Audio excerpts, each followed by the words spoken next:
Ever since the cold card firmware flaw hit the space, cold storage devices are now getting targeted. The cold card firmware flaw is now up to almost 2,000 plus Bitcoin getting wiped from over 7,000 plus wallets, which is just insane. But on top of that, many other cold storage opportunities out there in the space, like for example, Trezor, are also getting targeted with paid ads to impersonate legit sites through phishing sites. This is insane. This is why this is probably one of the best times to be locking in on institutional grade secured platforms like iTrustCapital. Obviously, listen, I get it. You guys, have your own cold storage devices, things like that. Everyone is indifferent on what they want to do with their crypto, but I'm just saying right now, iTrustCapital offers one of the best solutions to store your crypto. So if you guys do want to go check them out, there's going to be a link down in the description below, as well as in the comments below. And guys, they do have a white glove solution that allows you to tap in with a team member from iTrustCapital to walk you through the entire process, answer any questions that you guys have, and so forth. So if you guys want to go check them out, link down in the description as well as in the comments below. And with that being said, let's jump on into the video. $562 billion. That's right. This Brazilian giant is now moving on chain. And yes, Ripple and XRP, no big surprise, is also connected back to this big giant. And we have to talk about this. We have to address it. But I also want to go over tokenization around the XRP ledger. I know that I've been talking about it for a while. However, it's starting to heat up in a big way. And I keep telling you guys that it's probably one of the biggest fundamental changes happening around our financial system in the history of our financial system. And XRP is right there at the forefront of it alongside some other great networks in the space. So let's actually talk about this. Let's address it and let's dive on in. So right off the rip, and I know that you guys can't see this right now. Let me just change this up real quick. There we have it. So right off the rip, I just want to connect the dots with RWAs in the XRP ledger from Ripple City. We have here just in. Nobody's connecting the dots on RWAs in the XRP ledger. Tokenized real world assets on the XRP ledger just hit $4.06 billion. It's actually kind of crazy to think about that because we just go back a couple months ago and there was only a couple $1 million on the XRP ledger. And by a couple million, I mean like a couple $100 million. But still, $4 billion is not, a small chump. Like this is a crazy amount of money. And it's still so early. That's the craziest part about this. But this is across 373 assets. It was $73 million in January of 2025. The dots. Well, $2.6 billion at it in 6 months. Like I said, we just go back like a few months ago and this value was not there. The number 2 net RWA inflow of any chain ahead of Stellar and Solana. Just Token's energy token alone represents $2.23 billion. Ondo Finance is running BlackRock-backed treasuries on it. Archix FCA regulated brought an Aberdeen money market fund. Societe Generale Forge issued its Euro stablecoin there. Ripple just invested in Xylo as well as Lukido to expand capital markets on it. Every tokenized asset needs one thing: a ledger that settles 3 to 5 seconds, 24/7, compliance built in. The XRP ledger has done it for 14 years. The institution's clearly noticed. Liked what you just read? Go ahead and follow Ripple City on X. But yeah, I mean, it's kind of crazy, but like if we think about what's happening here, I've been following pretty much all of the tokenization moves in the market. I really kind of wish that Hedera was like a bigger leader here. I really do think that Hedera is kind of underwhelming. No, that's not me hating on HBAR. I'm still a very big bull on it. I just think that there should be a lot more value tied back to it. But again, I do think that we'll probably witness something very similar to what is happening on the XRP ledger, where we are starting to see a flood of RWAs. This is also before clarity and before like the biggest institutional players are actually here. So I do suspect that we're probably going to start to see a lot more value once those things kind of align. But taking a quick look over here, I do want to talk about Brazil because this giant that just moved on chain is from Brazil. Now, Ripple has been heavily focused on Brazil. In fact, back in March of this year, Ripple stated that Ripple is going all in on Brazil. Ripple payments, 100 billion plus process, 60 plus markets, live with Banco Genial, as well as Brazil Bank, Nomad, Azify, and more. Ripple Custody recently launched in Brazil with CRX. Ripple Treasury, decades of corporate treasury management expertise. RLUSD, 1.5 billion plus market cap, live with Mercado Bitcoin, Foxbit, Ripio, and more. One provider with a complete financial stack. And yeah, if we actually look at this announcement, number one, Ripple does have the VASP license, which is definitely, big because, if we think about just like the compliance side, compliance goes a long way in finance. But looking at this, yes, the core focus is still XRP. Like everything around this, like I know that you guys are probably going to look at this and say like, oh, like it doesn't really matter. Like XRP is not getting the green light here. You look down here and almost on every single one of these major announcements around scaling payments, all of these incorporate XRP in some way, shape, or form.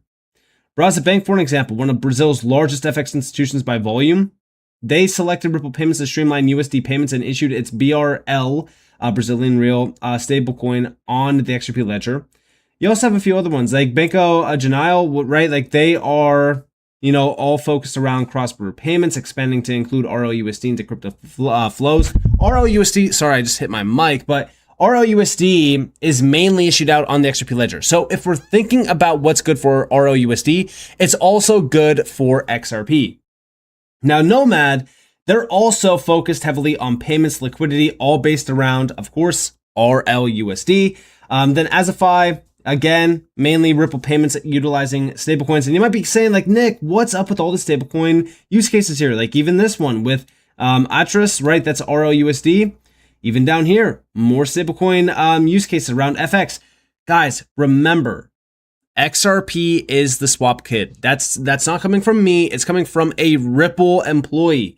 Yes, XRP is still playing a vital role here. And even down here, we do have enterprise-grade digital asset custody comes to Brazil. Here's CRX. Ripple partner leveraging XRP-L and Ripple custody to issue and deliver tokenized assets at scale. Even just token, also doing the same.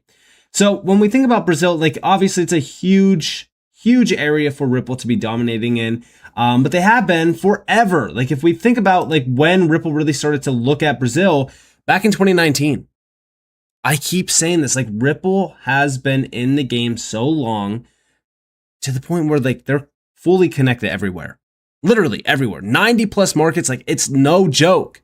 But what's crazier about all of this is Travelex Bank, for an example, right? This got announced back in 2022. I specifically remember it because it was right around the same time that FTX just imploded. Travelex Bank, which is one of the largest banks in Brazil, also fully approved by the Central Bank of Brazil. They are already tapped in with Ripple payments. Again, this happened back in 2022. 5 million customers served, 10 new clients gained through Ripple's network as well. Massive player. On top of that, don't forget Unicambio. Unicambio is also another massive name. This is based around payments between Europe and Brazil. And they're fully focused on with, Ripple payments. You also have some of the stats here, 280 plus thousand global customers, 3K average daily transactions, and 50 plus currencies supported. So another Brazilian partner of Ripple's. And I bring this all up because I just want to really kind of connect the dots in Brazil to support, well, the next big name here, which is Brazil's $562 billion banking giant. It's how it moves to tokenized bonds and funds. Now, if we're looking at this, Latin America's largest bank is partnering with Open Assets to test issuing and trading tokenized bonds and funds on chain. In a pilot ran by Brazil's markets body, and Bima, I hope that I'm saying that name correctly, Citi predicted tokenized securities will become a $5.5 trillion market by 2030. Now, the biggest focus here is open assets. Why? Well, we go over here. This is from Crypto Writer. We have, that's an interesting one because neither Ripple or the XRP ledger are part of Open Assets Inc. However, Ripple Brazil already got selected for the tokenization pilot project for the debentures and funds use case by Bima. XRP ledger mentioned yet? No, but definitely something to keep an eye on. And we did get an update here. regarding Brazil and Ripple. From Luke Judges. And for those that don't know, Luke Judges is the middle management at a bank called Ripple.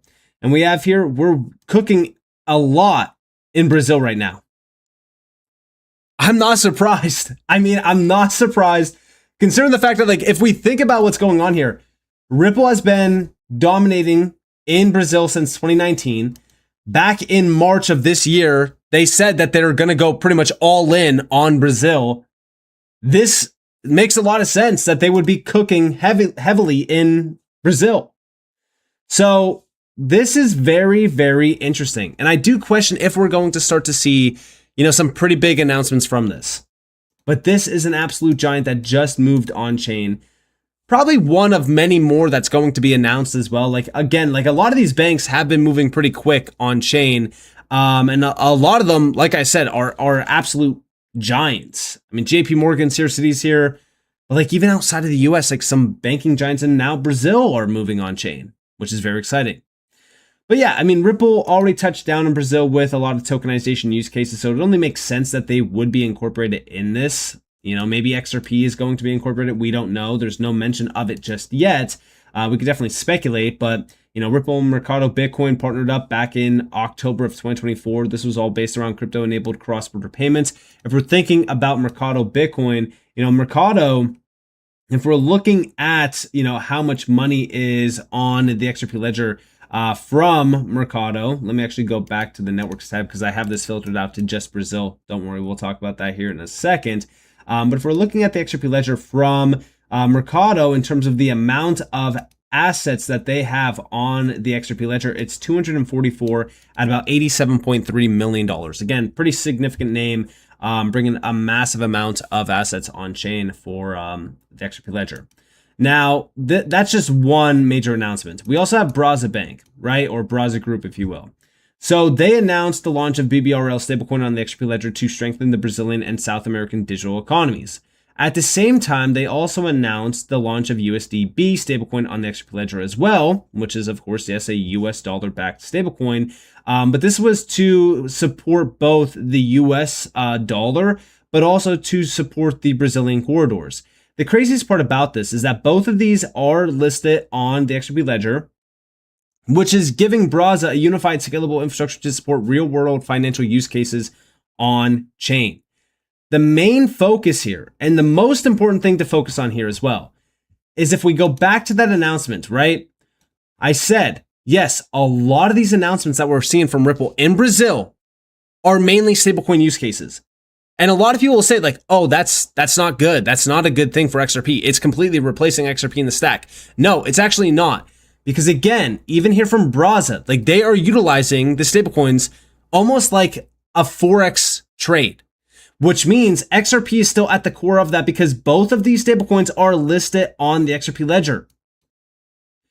But on top of this, if we're going over here to the XRP ledger and we're looking at Braza, right?